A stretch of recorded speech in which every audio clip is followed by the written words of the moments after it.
morning, good afternoon, good evening.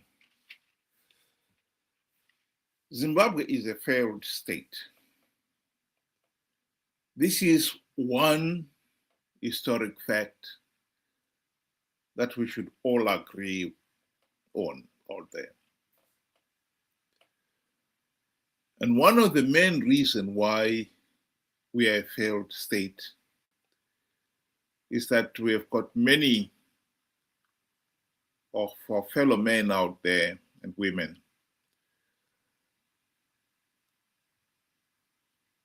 who have got the knack for repeating the same idiotic mistakes over and over again.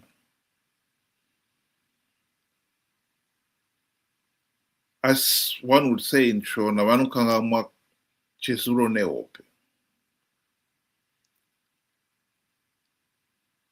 They never seem to learn. Here is a posting. Those of you who are spent some time on social media would have met this individual.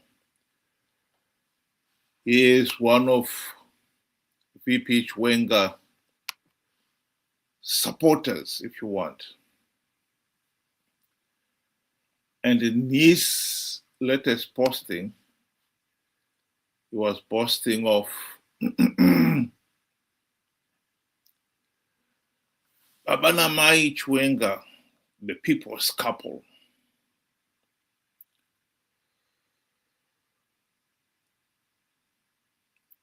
One cannot understand where this is all coming from. Chiwenga is a thug. He's no different from Mnangagwa. He's corrupt, incompetent, and worst of all, he totally subscribes to the belief that Zanu PF has a divine right to rule, which is the main reason why the country is in a mess.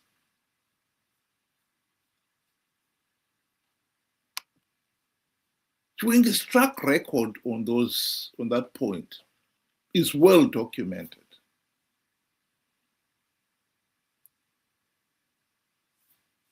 I can remind you of his role in the 2008 Operation Mafoterapapi. Let's be very clear what that was all about.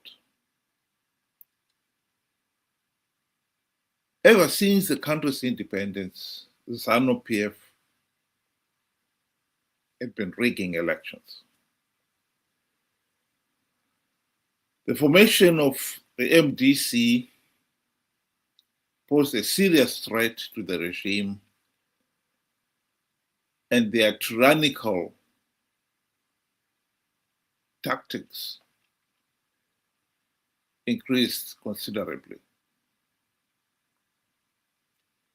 In 2007, the regime was determined that they will hang on to power at all costs. And since the opposition were seen as their main threat, they were subjected to all manner of abuse. Here is a picture of Morgan Tsvangirai after he had been attacked by the regime's thugs. And here is Nelson Chamisa after getting the same treatment. It was these pictures, these events, that forced SADC to step up their pressure on the regime to implement meaningful democratic reforms for the upcoming 2008 elections. The regime was forced to accept many significant changes, among which was that the election results will be counted at the polling station and the results announced there and then.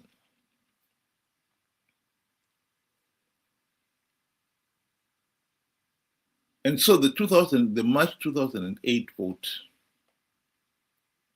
was the nearest the country had ever got to holding free, fair, and credible elections. But when Mnangagwa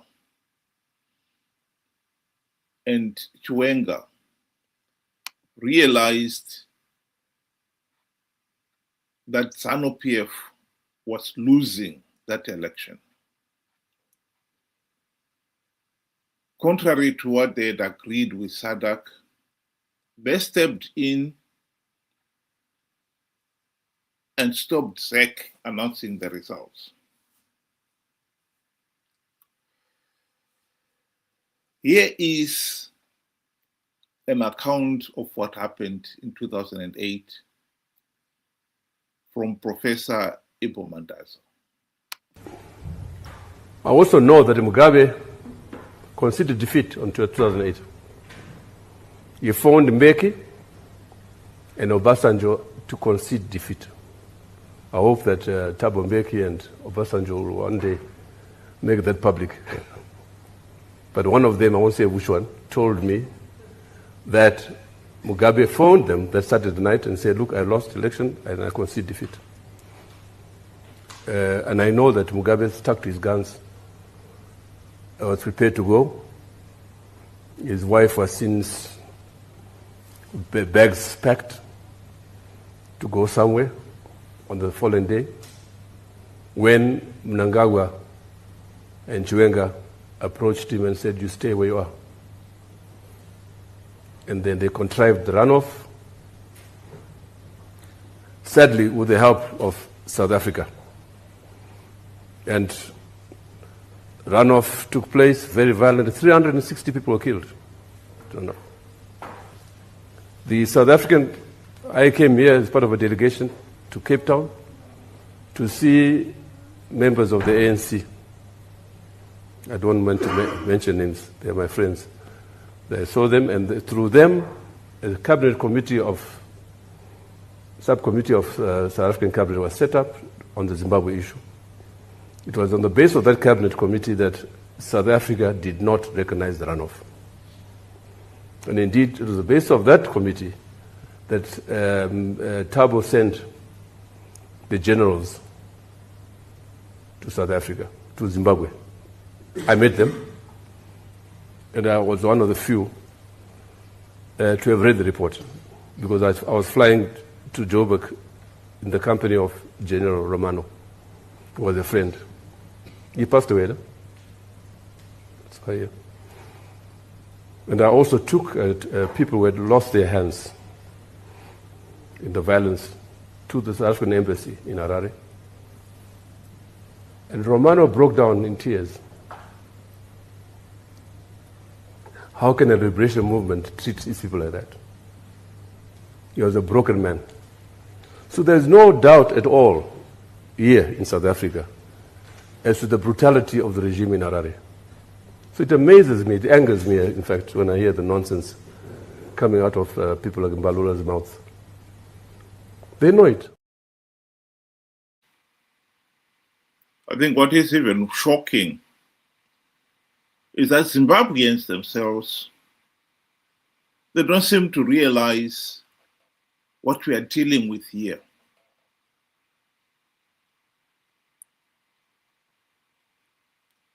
We are dealing with a regime that believes that they have the divine right to rule.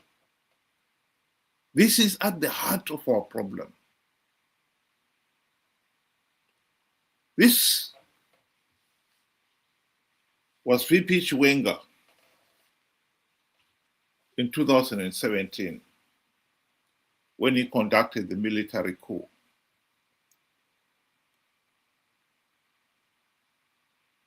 As much as he would want to give us the impression that that military coup was about restoring or stopping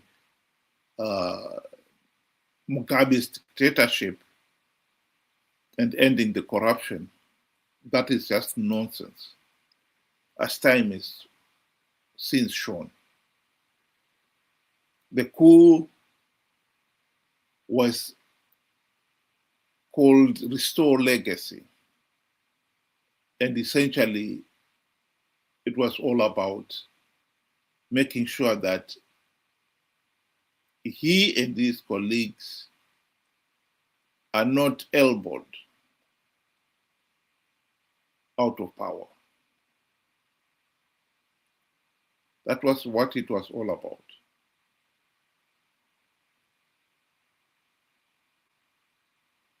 Here he is speaking soon after the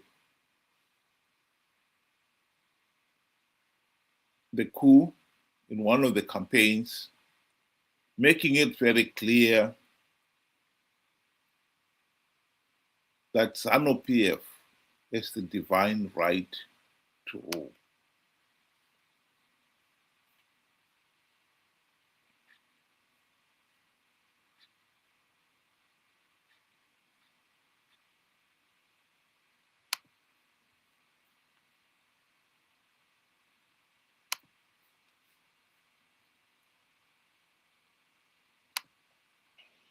Kana Zani Chitonga, Zanu PF Chitonga, kusvikira madhonga anenge amera nyanga. Kana mutemo wacho futi tinochinja wakaramba achiita nharo. Toti ndo watinoda kusvikira amera. He was being brutally honest there.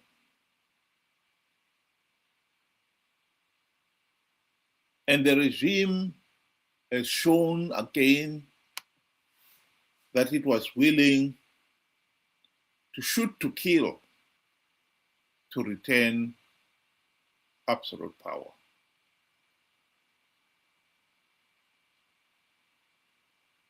He has since fallen out with his colleagues, with Mnangagwa and others. They are fighting over who should be the top dog. Let's make it very clear here. He didn't fall out with Mnangagwa because they want to change or to end the Zanu PF dictatorship or the ethos of the dictatorship, that they have the divine right to rule. No. They're falling out because Mnangagwa has failed to honor his commitment to step down and let Chiwenga take over. That is what it's all about here.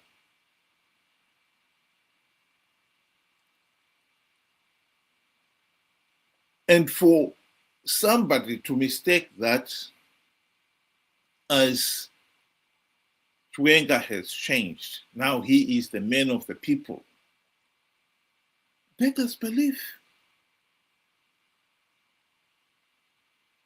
The lesson we should have learned in 2017 is that replacing one dictator for another does not change anything. Because the corruption, the mismanagement, the tyrannical rule, and most important of all, the ethos that Zanu PF thugs have the divine right to rule remained.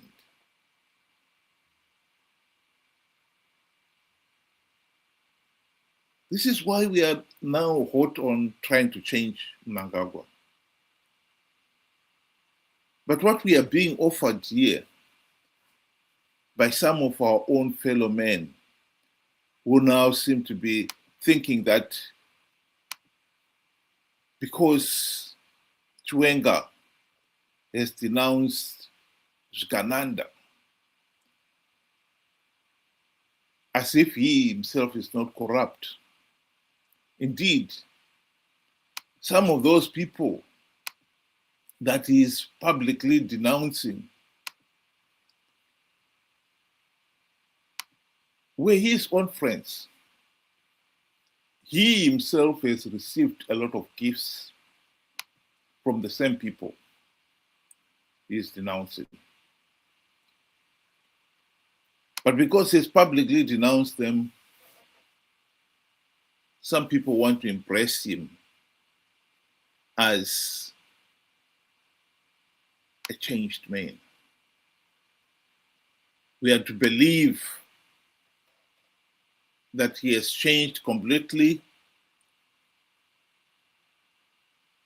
like Saul on the road to Damascus. How anyone can keep on believing that, particularly after 46 years of this tyrannical Zanu PF dictatorship, beggars belief. But that's where we are. That is the tragedy of Zimbabwe. We have the knack for repeating the same idiotic mistakes over and over again because we don't learn from the past. Many of us out there, vanokangamwa chezuro nehope. 46 years,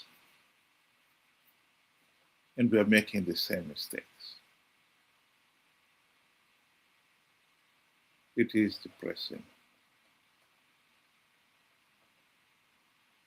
It is unbelievable how anyone can be so shallow, thick, and slow to think the likes of Chiwenga is presidential material.